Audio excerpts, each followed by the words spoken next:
अस्सलाम वालेकुम, welcome back to the educational learning channel. आज हम जो हैं वो पढ़ने जा रहे हैं इंट्रोडक्शन टू बायोलॉजी सेंट बोर्ड चैप्टर नंबर 1 की ब्लैंक सॉल्व करने जा रहे हैं फटाफट। तो सबसे पहले अगर आप मेरे चैनल पे नए हैं और अच्छी चीज़ें पढ़ना चाहते हैं तो मुझे सब्सक्राइब कीजिए और बेल आइकन को प्रेस कर दीजिए। इसके बाद हम जल्दी से टाइम ज़ाया करे बगैर आ जाते हैं अपने ऑब्जेक्टिव रिव्यू पार्ट पे, जो हमारी बुक के अंदर पेज नंबर 15 के ऊपर दिया हुआ है MCQs का, जिसमें आपको 4th ऑप्शन दिए हुए हैं और आपने एक सेलेक्ट करना है कि अल्फ़ा, बीटा, चार्ली और डेल्टा में से कौन सा करेक्ट ऑप्शन है। तो MCQ नंबर 1 हम देखते हैं। MCQ नंबर 1 है हमारे पास a localized group of organism, जिसमें भी वो रहती है अपने वो group that belong to the same species, जिसमें सेम स्पेशीज़ यानी एक ही तरह के जानदार पाए जाते हैं, उसको हम क्या कहते हैं। इसकी 4 ऑप्शन है हमारे पास। नंबर ए पर है 1 पे हमारे पास बायोस्फीयर, बी में है कम्युनिटी, सी में है इकोसिस्टम और नंबर डी पे है हमारे पास पॉपुलेशन। तो जब भी सेम स्पेशीज़ की बात की जाती है तो आपका राइट आंसर क्या होना चाहिए बच्चों? तो हमारा राइट आंसर यहाँ पे होगा डेल्टा यानी पॉपुलेशन। MCQ नंबर 2 है increase quantity and quality of fish production. तो increase quantity and quality of fish production के आपको 4 ऑप्शन दिए हैं इन्होंने। नंबर ए पे है fisheries, farming, animal husbandry, forestry.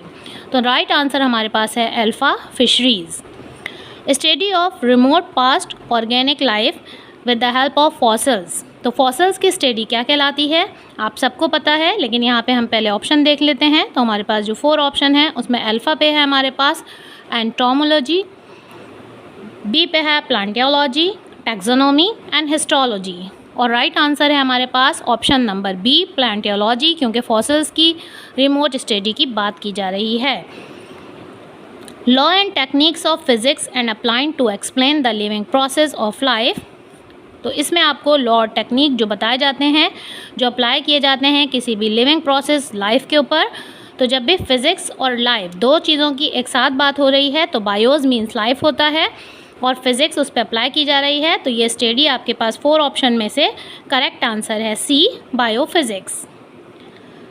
MCQ number 5 में चूज़ करना है आपको इनकरेक्ट स्टेटमेंट कि कौन सा ऐसा स्टेटमेंट है जो सही नहीं है। तो 6 एलिमेंट नंबर ए पे बताए हैं such as carbon, hydrogen, oxygen, nitrogen, sulphur and phosphorus, जो बेसिक एलिमेंट हैं लाइफ के। तो ये बात तो बिल्कुल राइट है। Foundation of the life based on chemicals. तो लाइफ की जो फाउंडेशन होती है वो केमिकल बेस्ड होती है, ये बात भी राइट ऑप्शन है, करेक्ट आंसर है। हमें इनकरेक्ट स्टेटमेंट बतानी है। नाउ डी पे हमारे पास है part of the earth where life exist is called biosphere. तो वो पार्ट जहाँ पे लाइफ एग्जिस्ट करती है उसे बायोस्फीयर कहते हैं। तो हमें इनकरेक्ट ऑप्शन बताना है। तो इनकरेक्ट ऑप्शन है हमारा C, Charlie, members of the different species form population, क्योंकि हमने MCQ नंबर 1 में किया कि सेम स्पेशीज़ जो होती हैं, जहाँ पे सेम स्पेशीज़ एक साथ एक ऑर्गेनिज्म का ग्रुप बना के रहते हैं, उसको हम कहते हैं पॉपुलेशन। तो यहाँ पे डिफरेंट स्पेशीज़ है, तो ये हो गया हमारा सी इनकरेक्ट आंसर। MCQ नंबर 5 का आंसर है सी, चार्ली। नो MCQs नंबर 6 करते हैं। तो MCQ नंबर 6 के अंदर बच्चों आपको दिया हुआ है कि science of diagnosis and treatment of disease. Options agriculture, medicine, surgery and delta is B and C both.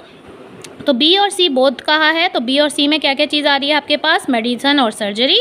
तो किसी भी बीमारी को डायग्नोस करना और फिर उसको ट्रीट करने के लिए हमें मेडिसन और सर्जरी दोनों की ज़रूरत होती है, इसलिए D, delta, B and C both is correct answer.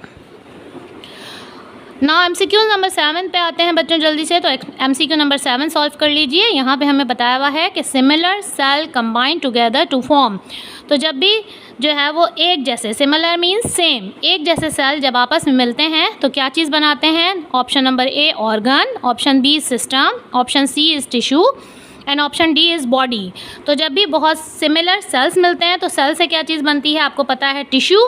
फिर टिश्यू मिलते हैं तो टिश्यूज़ से एक ऑर्गन, ऑर्गन से एक सिस्टम और सिस्टम से एक पूरा ऑर्गेनिज्म। यही पूरी चेन है हमारे पास। तो जब सिमिलर सेल्स मिल रहे हैं तो क्या चीज़ बनेगी? टिश्यूज़, यानी C, Charlie is your right answer. Now MCQ number 8 करते हैं स्टूडेंट्स। MCQ नंबर 8 में दिया हुआ है scientific name of a frog. तो साइंटिफिक नेम ऑफ फ्रॉग मैं अपने लेक्चर में भी आपको बता चुकी हूँ।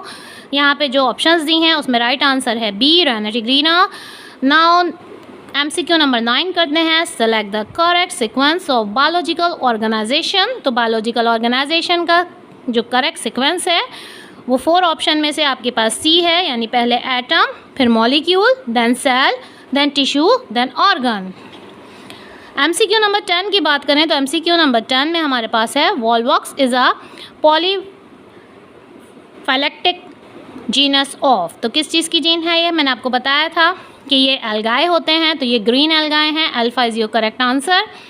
नाउ क्वेश्चन नंबर 2 में हमारे पास है कि ब्लैंक्स दी हुई हैं कि techniques of for manipulation of gene to achieve desirable characters are called. तो क्या चीज़ कहलाती है डिज़ायरेबल कैरेक्टर्स की जीन, आपको पता है। अगर टेक्निक ऑफ मैनिपुलेशन की बात की जाए तो टेक्निक ऑफ मैनिपुलेशन जो किसी भी जीन अचीव करती है उसको हम कहते हैं बायोलॉजिकल टेक्नोलॉजी। तो यहाँ पे ब्लैंक में आएगा जी बच्चों, ब्लैंक नंबर 1 में आएगा बायोटेक्नोलॉजी। ब्लैंक्स नंबर 2 में देखें तो distribution of different living organism in different region of the world. तो डिफरेंट ऑर्गेनिज्म जो डिफरेंट रीजन में रहते हैं उनको स्टडी को हम क्या कहते हैं, बायोजियोग्राफी।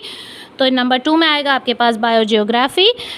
ब्लैंक नंबर 3 है part of the agriculture for the development of new varieties of plants and their fruits is. तो जो न्यू प्लांट ग्रो किए जाते हैं और उनसे फ्रूट्स बनते हैं, ये क्या कहलाता है, तो दैट इज़ हॉर्टिकल्चर। आंसर है इसका ब्लैंक नंबर 4 पे देखें तो bio elements considered as a vital for the life of dash in members. तो 16 इन मेंबर्स है इसका आंसर 16। ब्लैंक नंबर 5 है members of different species living in a specific habitat. अगर स्पेसिफिक हैबिटेट में कोई भी डिफरेंट स्पेशीज़ रह रही हैं तो उस स्पेसिफिक हैबिटेट पे रहने की वजह से वो क्या डेवलप कर लेती हैं, तो 5 का आंसर होगा कम्युनिटी बना लेती हैं, कम्युनिटी। ब्लैंक नंबर 6 है the Muslim scientist who identified many diseases like tuberculosis, meningitis and other such inflammation was.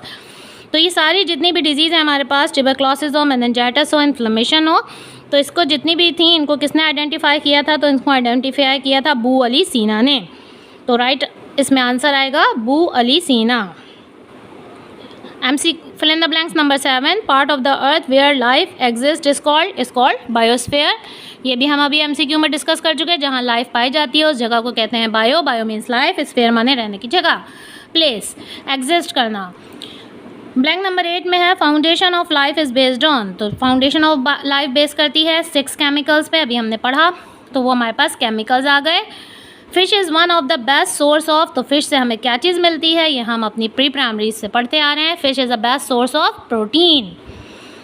Blank number 10 में आएगा radio level and carbon dating also show some uses of radio active isotopes in determining the age of fossils.